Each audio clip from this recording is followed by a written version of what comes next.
Hi everyone! Today I'm excited to share with you the 4 methods I use for preparing garden beds. Do you know which one I like the best? Come along and find out! When I first started gardening, I had no clue what I was doing and just went by the common sense.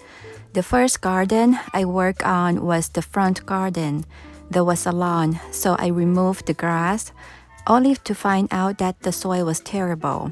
So my husband does more research than me, suggested adding the compost, and we tilled the compost into the soil. I didn't realize how much compost I needed to make the soil look loamy. It was very labor intensive. It took me 1 to 2 weeks just to prepare a very small garden bed before even planting. And of course, what to do with the sods, especially the sods that are full of weeds.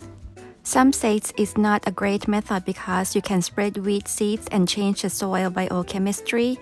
I didn't have much issue with that, probably because it was a small bed and I mulched a couple inches after I planted.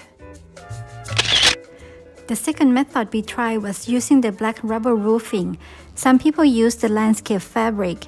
As you may know from my previous video, my husband doesn't want any chemical in our lawns and garden, but he was getting tired of weeding and pulling the dandelions. When he saw how obsessed I was with the gardening, he decided to create another garden bed by putting up the black rubber roofing over the area for at least 2 to 3 months. That's how my front triangular bed started. And guess what? Weeding is now become my job since it is in my plant garden bed.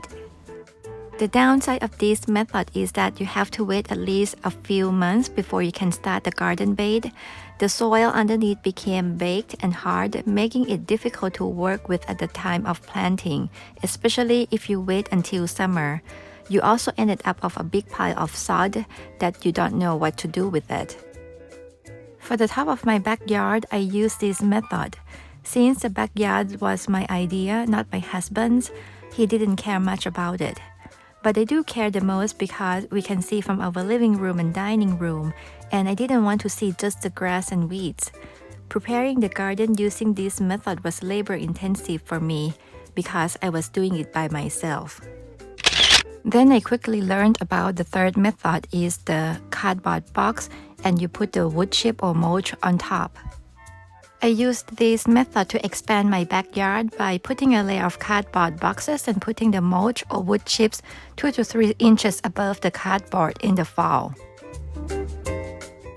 By spring, the soil underneath was workable and I didn't see much residual cardboard, but the bed is ready because they are also mulch. You need to wait a few months again to start, but if you're in the rush, you can also dig and plant. Then surrounded the plant with a cardboard with mulch after planting. Another way that you can do without a cardboard is you can also put the wood chip or mulch about 6 to 8 inches. That will also work too. That was the way that my husband did for the circular garden bed underneath the maple tree. If you decided to use the cardboard box, make sure it doesn't have color, or if there is, the black ink usually safe for the garden because it's often made from soy-based ink.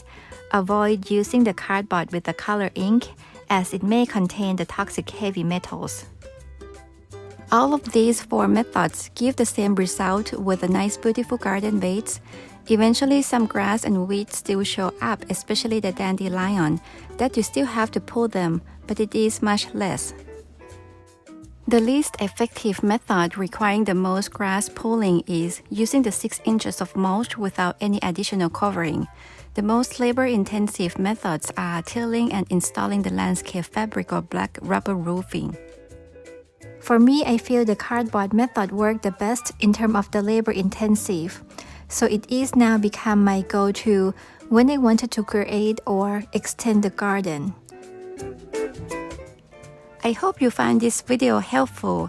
Please don't forget to like and subscribe, and we'll see you next time. Bye!